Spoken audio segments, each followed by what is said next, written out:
तर लोकसभेमध्ये सरकारच्या उत्तरात महाराष्ट्रामध्ये 36,000 कंपन्या बंद पडल्याचं समोर आलं आणि त्यावरून महायुती सरकारवरती टीका झाली। पण नेमकं काय झालंय याची माहिती मुख्यमंत्र्यांनी दिली आहे। फक्त नोंदणी झालेल्या आणि प्रत्यक्ष सुरू न झालेल्या कंपन्या बंद झाल्याचं फडणवीसांनी सांगितलंय। बघूयात त्यावरचा हा रिपोर्ट। गेल्या 5 वर्षांमध्ये महाराष्ट्रामध्ये 36,211 कंपन्या बंद झाल्याची माहिती केंद्र सरकारच्या वतीने लोकसभेत देण्यात आली आणि त्यावरून महाविकास आघाडीच्या नेत्यांनी महायुती सरकारवर हल्लाबोल केला। शरद पवार यांनी सुद्धा ट्विट करत निशाणा साधला। उद्योग बंद होणं किंवा स्थलांतर होणं हे महाराष्ट्रासाठी भूषणावह नाही, तर सरकारच्या वतीने स्वतः मुख्यमंत्री देवेंद्र फडणवीस यांनी वस्तुस्थिती मांडली। आधी पवारांनी नेमकं काय म्हटलं ते आपण पाहूया। केंद्रीय कॉर्पोरेट व्यवहार राज्यमंत्री हर्ष मल्होत्रा यांनी संसदेमध्ये माहिती दिली की गेल्या 5 वर्षात महाराष्ट्रामधील तब्बल 36,211 खासगी कंपन्या बंद झाल्या आहेत। मात्र या कंपन्या बंद झाल्यानंतर किती जणांच्या नोकऱ्या गेल्या आणि त्यांना पुरेसा मोबदला मिळाला का याची माहिती मात्र सरकार दरबारी उपलब्ध नाही। हे अत्यंत धक्कादायक आहे। महाराष्ट्र नेहमीच उद्योगस्नेही असं राज्य राहिलंय, त्यामुळे पायाभूत सुविधांच्या अभावामुळे उद्योगांचं स्थलांतर होणं किंवा ते बंद होणं आपल्या राज्यासाठी भूषणावह निश्चितच नाही। पवारांच्या या ट्विटला फडणवीसांनी ट्विटनेच उत्तर दिलं। मुळात एक लक्षात घेतलं पाहिजे, ज्या कंपन्या बंद होतात त्यातील 76% या डिनफक्ट कंपनी असतात। डिनफक्ट म्हणजे डिसफंक्शनल, म्हणजेच ज्या कधी सुरूच झाल्या नाही। आता संसदेमध्ये विचारला जाणारा प्रश्न आणि त्याचं उत्तर किंवा माहिती अधिकारामध्ये विचारलेला प्रश्न आणि त्याचं उत्तर याचं एक प्रारूप ठरलेलं असतं। त्या प्रश्नावर सभागृहामध्ये चर्चा झाली तरच इतर तपशील मिळू शकतो। 2015-16 मध्ये भारतामध्ये सक्रिय कंपन्यांची संख्या 6,78,768 इतकी होती। ती आता 21,17,747 इतकी आहे। म्हणजेच गेल्या 10 वर्षात मोदीजींच्या नेतृत्वामध्ये सक्रिय कंपन्यांच्या संख्येमध्ये तिपटीहून अधिक वाढ झाली आहे। फक्त कागदावर नोंदणी झाली, पण त्या कंपन्या सुरू झालेल्या नाहीत। अशाच कंपन्या बंद झाल्यात असं मुख्यमंत्र्यांचं म्हणणं आहे। पवार साहेब ज्येष्ठ नेते आहेत, ते नेहमी महाराष्ट्राच्या हिताचा विचार करतात, म्हणूनच त्यांच्यापर्यंत चुकीची माहिती जाऊ नये या दृष्टीनं खरी माहिती मी त्या ठिकाणी दिली। सर्वात जास्त कंपन्या महाराष्ट्रात सुरू झालेल्या आहेत, सर्वात जास्त फंक्शनल कंपन्या महाराष्ट्रात आहेत। ज्या नॉन फंक्शनल कंपन्या आहेत, ज्या कधी सुरूच होऊ शकलेल्या नाहीत, त्याचा आकडा देऊन काही लोक फसवेगिरी करतायत।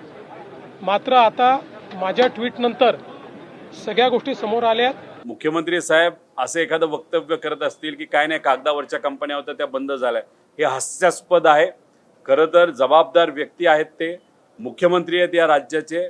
मला त्यांना सांगायचंय, एखादा अभ्यासू तुमचा नेता सांगा, अभ्यासू नाही तर तुम्हीच सांगा, नाही तर एखाद्या अधिकाऱ्याबरोबर। आम्ही ओपन एंडेड प्रेस घ्यायला तयार आहोत।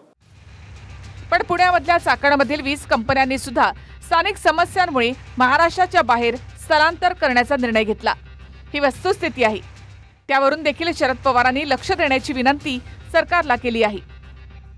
चाकण औद्योगिक वसाहतीमधील तब्बल 20 कंपन्यांनी वाहतूक कोंडी, प्रदूषण, पाणी, वीज आणि रस्त्यांच्या समस्येमुळे स्थलांतर करण्याचा निर्णय घेतल्याची बाब अत्यंत गंभीर आहे। या कंपन्यांमध्ये सुमारे 2,000हून अधिक कामगार कार्यरत आहेत।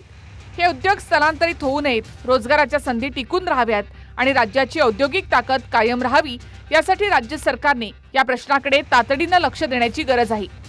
चाकण, तळेगाव आणि राज्यातील अन्य औद्योगिक वसाहतींमधील पायाभूत सुविधांचा युद्ध पातळीवर विकास करावा। खड्डे, रस्ते, वाहतूक कोंडीची समस्या तातडीनं सोडवावी। MIDC, PMRDA, PWD आणि NHAI यांच्यामध्ये समन्वय साधून एकात्मिक उपाययोजना कराव्यात। चाकणचा जो विषय आहे तो निश्चितपणे गंभीर आहे, तो आम्ही गांभीर्याने घेतलेला आहे। असं लक्षात येत आहे की 5-7 एजन्सीजमुळे त्याचा कोणी वाली नाही आहे, त्यामुळे जिल्हाधिकाऱ्याला त्याचा वाली करून त्यांच्या अंतर्गत सगळ्या एजन्सीजचं कोऑर्डिनेशन करण्याचा आम्ही प्रयत्न करतो आणि त्यातनं तिथले ज्या काही समस्या आहेत त्या आम्ही दूर करू।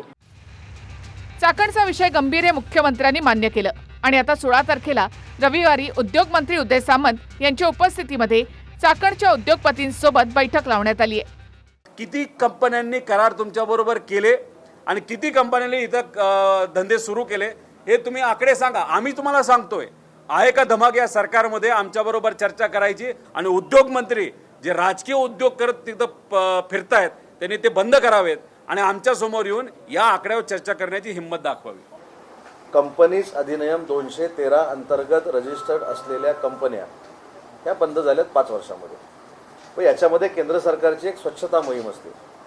जी कंपनी उदाहरणार्थ एखादी कंपनी तुम्ही स्थापन केली पण ती चाललीच नाही तर ती बंद करण्याचे अधिकार हे केंद्र शासनाला आहेत, राज्य शासनाला आहेत. अशा पद्धतीने तो स्वच्छता प्रक्रिया पूर्ण करण्यात आली आणि 5 वर्षामध्ये 36,211 कंपन्या बंद झाल्या असं आमच्या मंत्री महोदयांनी सांगितलं. पण कंपन्या बंद झाल्या म्हटल्यानंतर सकाळी पत्रकार परिषद सुरू झाली की हे म्हणजे उद्योगधंदे बंद झाले, उद्योगधंदे बंद झाले. आता याच्यातल्या काही कंपन्या त्यांच्या पण असतील बंद झालेल्या, ज्या उघडून ठेवलेल्या आहेत सरकारमध्ये असताना काहीतरी उद्योग करण्यासाठी आणि त्याच्यामध्ये काही चलनच झालं नाही म्हणून त्या पण कंपन्या बंद झाल्या असतील. चाकणमध्ये ट्रॅफिक जाम, खड्डे, दरवर्षी पावसाळ्यामध्ये पाणी साचण्याचं प्रमाण मोठं आहे. त्याचाच परिणाम चाकणमध्ये कंपन्यांवर होतोय. अर्थात या कंपन्यांच्या समस्यांचं निराकरण करू आणि कंपन्या कुठेही जाऊ देणार नाही असं सरकारनं आश्वासन दिलंय. छत्रपती संभाजीनगरहून रामनाथ ढाकणे आणि रत्नागिरीहून मनोज लेलेसह सुनील तिगडे, TV9 मराठी, पिंपरी चिंचवड.